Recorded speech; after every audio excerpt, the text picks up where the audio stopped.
na i-share ko sa inyo is not the business side. Yung sa ano ko, kung ano yung meron ako noon.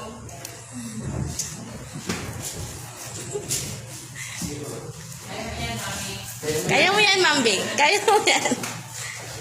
Kasi po gusto ko i-share ko sa lahat. Ano na yung may mga yung problem na mayoma. Mayoma. 2017, na-diagnose po ako na meron akong mayoma na 7.8 sa Davao Dog. Ngayon po, yung OB ko po, ang sabi niya sa akin, kailangan daw na tanggalin. Binigyan niya ako ng month ng November. Sabi ko, Dok, baka meron ko pong option.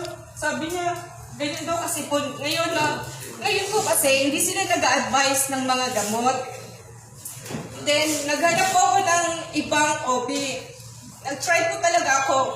Dahil, syempre, kung kayo po yung nasa side ko, hindi lang basta-basta, oo, madali kang operahan. Pero after the operation, anong mangyayari sa'yo? Kasi right po yung present ko na ovary. Wala na po akong left side. So, sa part ko talaga, ayoko na maoperahan pa ulit. Kasi naranasan ko na paano yung naoperahan. Okay. Ay, gusto ko lang po maging totoo, no? Hindi po ito yung sa business side muna. Gusto ko po masubukan nyo kasi dumating po ako sa point na lahat ng organic products sinubukan ko. Naniniwala ako, nagagaling ako. 7.8 po, I can't believe. Naging 1.6 try. Yes! Yes po, 7.8. Ngayon, 1.6 mayoma. Kasi yung sa akin po, meron na daw pong gamot ngayon para lumiit siya. Which is synthetic pa rin.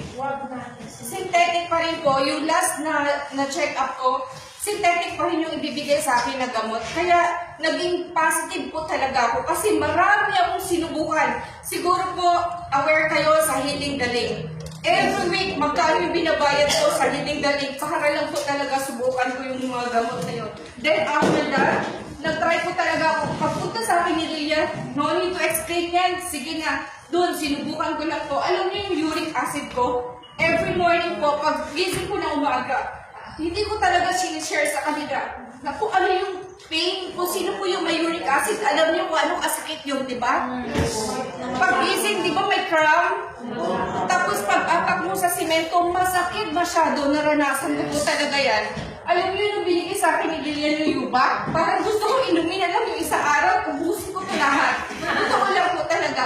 Pero nung nag-try po ako nito siguro mga 3 days, doon ko naramdaman. Yung merong malamig na para kang may lumalabas dito ng malamig na hindi ko maintindihan.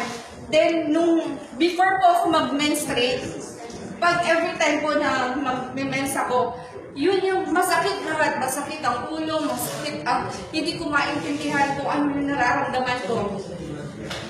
Then, after po na yun, nung day na talaga ng menstruation ko, doon ko po talaga tinignan. Sabi ko, tignan ko daw kaya talaga. Kasi na-observe ko, iba yung dugo na lumabas sa akin before na nag-mens ako nung time na gumagamit na ako ng yuba. Buhay na siya, iba na yung pagkapula niya. Dati po talaga as in, sabi ko talagang kahit anong gamot, pwede inumin ko na lang lahat. No, eto po talaga, siguro ngayon ang yuba, lahat kami halos umiinom, parang tubig na lang. Tubig na lang. Yung nakakakilala din po sa mother-in-law ko, si Nining Likudan, gumagamit na din po siya nito. Napaka-negative yun dati. Negative po talaga yan, hindi yan basta-basta mapapainom. Tubig na lang po talaga. Yung after na to, kaya kamisan ngayon, naubusan po talaga ng yuba. Hindi namin alam kung saan kami.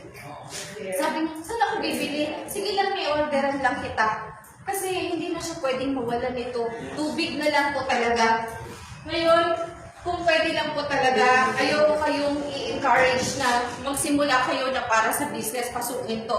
Hindi po, subukan na talaga sa sarili nyo. Kasi madali siyang ipakita kung ano yung naging result.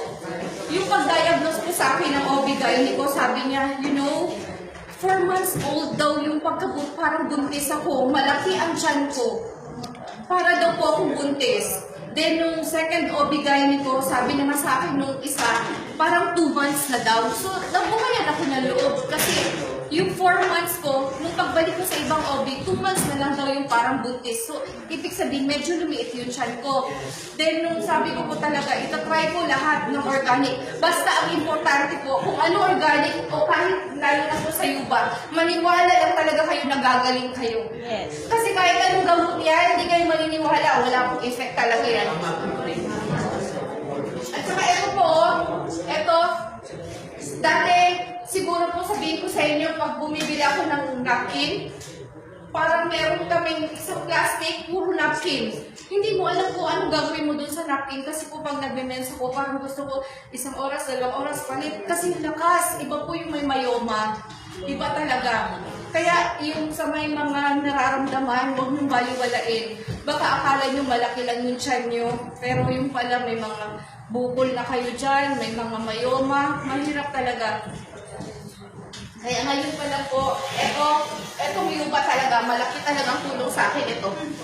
Pag-ising sa umaga, kung pwede pa lang, ito na yung pangmumog mo. Yun nga lang, hindi tayo pwede yung walang kain. Dapat talaga after meal, kasi para makatulong din siya na matunaw talaga lahat ng mga masama yung katawan natin. Tsaka tama po yung sabi ni Sir. Sabi niya, tandaan niyo po talaga, ito po yung isang natutunan ko. Kahit ano daw yung sakit na tinitreat natin, once na meron kang uric acid, kahit anong gamot daw po yan, mahirap magamot. Kailangan i-treat niyo muna yung uric acid. So avoid po natin yung mga pagkain na bawal sa uric acid.